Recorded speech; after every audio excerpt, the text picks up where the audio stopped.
12 గంటల సమయంలో మధ్యాహ్నం 12 గంటల సమయంలో మన స్థానిక రూరల్ ఎస్ఐ గారికి ఫోన్ చేసి ఏమండి ఆ ఫ్యాక్టరీకి సంబంధించి వధశాల ఏదైతే ఉందో లేహం ఫుడ్స్ ప్రైవేట్ లిమిటెడ్ సంబంధించి దానికి అనుమతులు ఉన్నాయా లేవా అనే విషయం మీద చర్చించడానికి డిపార్ట్మెంట్ వాళ్ళు అందరూ వస్తున్నారు, మీరు కూడా రండి, ఒక 4 మనుషులు వచ్చి దాని మీద వివరంగా కులంకుశ వివరంగా తీసుకుందాము, అనుమతులు ఉన్నాయా లేవా అని చెప్పి అనడం జరిగింది.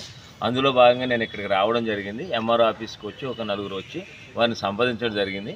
నేను వారికి ముందు 2 చెప్పాను, ఉన్న అనుమతులు సక్రమంగా లేవు, చట్టబద్ధంగా లేవు. రెండోది అనుమతులే లేవు. 2 రకాలు ఉన్నాయండి ఇందులోనూ. అందులో ఏంటంటే వెటనరీ డిపార్ట్మెంట్ వారు వచ్చారు, పొల్యూషన్ కంట్రోల్ బోర్డు వారు వచ్చారు, పంచాయతీ వారు వచ్చారు. వీరు ముగ్గురితోటి మాట్లాడడం జరిగింది. పంచాయతీ వారి దగ్గర నుంచి ఆ గ్రామ పంచాయతీ అనుమతులు లేవు అన్న విషయం మీద మన దగ్గర పూర్తి ఆధారాలు ఉన్నాయి, దాన్ని వారు పరిగణలోకి తీసుకోను అంటున్నారు వారు. రెండోది పొల్యూషన్ కంట్రోల్ బోర్డు వారి విషయం తెలియజేస్తే నేను 2-3 రోజులు వచ్చిన తర్వాత పరిశీలించి చెప్తామండి అన్నారు వారు. మూడోది ఎవరైతే వెటనరీ డిపార్ట్మెంట్ వారు వచ్చారేమో వారికి ఒట్టి చేతులతో వచ్చారు, వారి దగ్గర ఎటువంటి ఆధారాలు లేవు, ఆధారాలు చూపించమన్నాం, తర్వాత నేను తెలియజేస్తానన్నారు. అంటే మరి ఒక సమాచారం మీద వివరంగా మాట్లాడాలనడానికి వచ్చినప్పుడు ఆ సంబంధిత అధికారుల దగ్గర సమాచారం ఉండాలి కదా.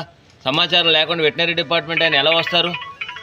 వాళ్ళు మన టైం అడిగారు, టైం అడిగే వరకు మరి ఇప్పుడు ఈ అక్కడ వధను ఆపుతారా, లేదంటే మనల్ని అందరినీ పక్కకి గంటేసి వారు ఏమైనా వారికి వత్తాసు పలుకుని అక్రమంగా వధ చేయిస్తారా? ఇప్పుడు ఈ అధికారులు ఉన్న దేనికి? సక్రమమైన పరిపాలన ప్రజలకు అందించడానిక, పరివారిని కాపాడడానికి, పశువులు కాపాడడానికి ఉన్నారా, లేదా కషాయవాడిని ప్రోత్సహించడానికి ఉన్నారా అనే విషయాన్ని అర్థం కాలేదు. నన్ను కస్టడీ తీసుకుంటానన్నారు, తీసుకున్నారు. ఎంఆర్ఓ దగ్గర బైండ్ ఓవర్ చేశారు. ఎంఆర్ఓ గారి దగ్గర నుంచి మళ్ళీ నేను బైండ్ ఓవర్ మీద నేను రిలీజ్ అవ్వడం జరిగింది. అంచేది కాబట్టి ప్రజలందరికీ తెలియజేసేది ఏంటంటే, ఇప్పుడు మనం ఏదైతే అక్కడ శాంతియుతంగా చేస్తున్నామో అక్కడున్న మైక్ సెట్లు, టెంట్లు, అమ్మవారిని గోగులమ్మ అమ్మవారిని నిలబెట్టుకున్నాం. ఆ గోగులమ్మ అమ్మవారిని ఇష్టానుసారంగా రౌడీల్లాగా, పోలీసులు రౌడీల్లాగా నిర్వహించి అవన్నీ కూడా చెల్లాచెదురు చేశారట. ఈ పోలీసు వారికి అధికారం ఎవరిచ్చారు? ఇంత దౌర్జన్యం చేసే అధికారం పోలీసు వారికి ఎవరిచ్చారు? అంటే చట్టాలు వాళ్ళకైనా చుట్టాలా? అంచేది కాబట్టి రేపు పొద్దున్న అక్కడ పరిశీలించి ఏదైనా డ్యామేజ్ అయితే కనుక ఆ స్థాయిలో పోలీసు వారు సమాధానం చెప్పాల్సి వస్తుంది.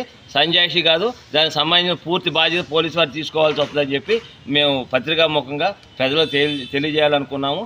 అంచేది కాబట్టి ఏదైనా ఉంటే కానీ చట్టబద్ధంగా మమ్మల్ని నడవాలనుకున్నప్పుడు మీరు కూడా చట్టాన్ని గౌరవించాలి.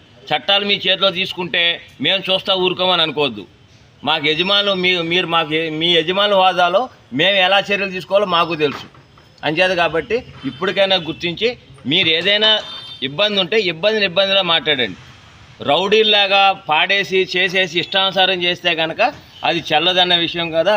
పోలీసు వారికి హెచ్చరిక అనుకోండి ఇది. ధన్యవాదాలు.